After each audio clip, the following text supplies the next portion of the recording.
I am doing these videos to help people understand the initiative measures to the general election ballot this year in South Dakota for 2018. We have 4 of them. We have a couple of amendments, 3 amendments actually, and 2 initiative measures that are on the ballot this year. Now, people have asked me what to do. They're confused by it. There's a lot of verbiage and it gets confusing and it's long and it's boring to most people. I happen to be somebody who's interested in politics and I like reading about it and I like trying to decipher what's going on. So I'm making this video to kind of help others out there, if there are, that are a little bit struggling with how they should vote. Now, I am an independent registered voter. I am not Republican or I am not Democrat registered. So if that makes any difference to you, I don't know, but here we go. So I'm going to just break it down for you just in case, and I hope it helps. So, Initiative Constitutional Amendment W. The title says, it's an initiated amendment to the South Dakota Constitution changing campaign finance and lobbying laws, creating a government accountability board, and changing certain initiative and referendum provisions. Now, right out of the gate, just in the title alone, I like the idea. It sounds good to me that we're going to be changing campaign finance laws and lobbying laws. I think that the problem with our system is that we have too many people trying to persuade and influence how things go for their personal reasons. So if a corporation is pushing a lot of money on a certain initiative or for a particular person, they have a more likelihood of being elected and servicing their needs and not the needs of the population. So I like the idea of limiting lobbying laws, and I like the idea of making sure that campaign finance laws are not abused. Let's go on and read a little bit more. This constitutional amendment lowers campaign contribution amounts to candidates and political parties. It prohibits contributions to candidates or political parties by labor unions and corporations. Candidates and selected officials are prohibited from using campaign contributions for personal use. The amendment expands the scope of activities requiring people to register as lobbyists and places additional restrictions on lobbyists. All that sounds really good to me.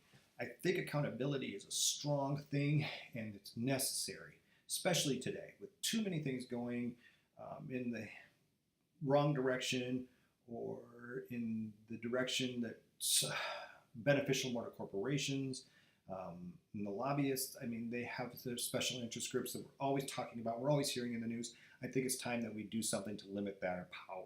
And this would do that.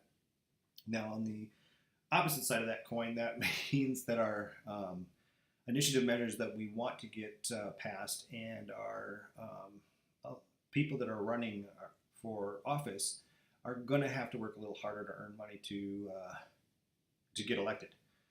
I don't necessarily think that's a bad thing, but from their point of view, it is. So it's difficult to get somebody to support your campaign, and if you can't get lobbyists or corporations or these outside groups to do it, it makes their campaign a little more difficult. So I get why a lot of people on the other side would say, no, I don't know, on W, we don't want this to pass because I want it to be easier for me to run for office. So with that said, I mean, it still makes me feel like it's still a better thing. I think limiting the powers of larger corporations and putting the power back in the hands of individuals is a better thing. In case I didn't mention, I am neither a Republican nor a Democrat. I am a registered independent voter. Let's move on. The amendment will replace the Government Accountability Board, replacing it recently created by the legislature. I like that idea too. I don't like the legislature's people creating an advisory board. I just don't know. I feel like they are biased and that they elect friends or appoint people that's going to benefit them and not the betterment of South Dakota. So again, I'm still yes on W. Let's continue. The new board is granted broad power, including the power to investigate, adopt rules, issue advisory opinions, and conduct audits.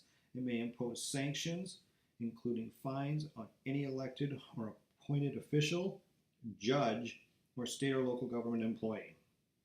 The amendment annually appropriates state funds to be solely administered by the board. Hallelujah. An accountability board for anybody that may be doing something corrupt or taking, I think this is good. I think that having people being investigated and making the government accountable is a good thing. So again, I'm still in favor of W. I still feel this is a good move for South Dakota.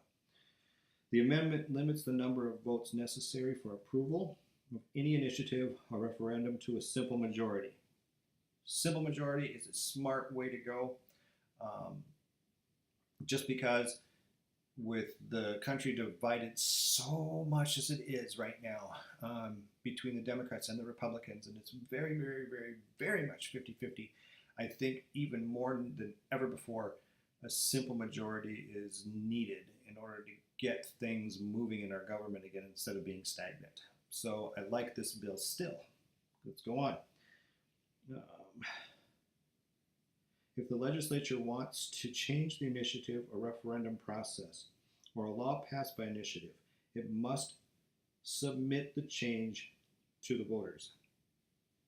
Again, I'm not seeing a downside here. Let's put this back into our hands, the people, and we get to vote on it, and we get to say yes or no, instead of allowing our legislatures to think that they're making all the decisions for us in our best interests. I think we have to take the power back.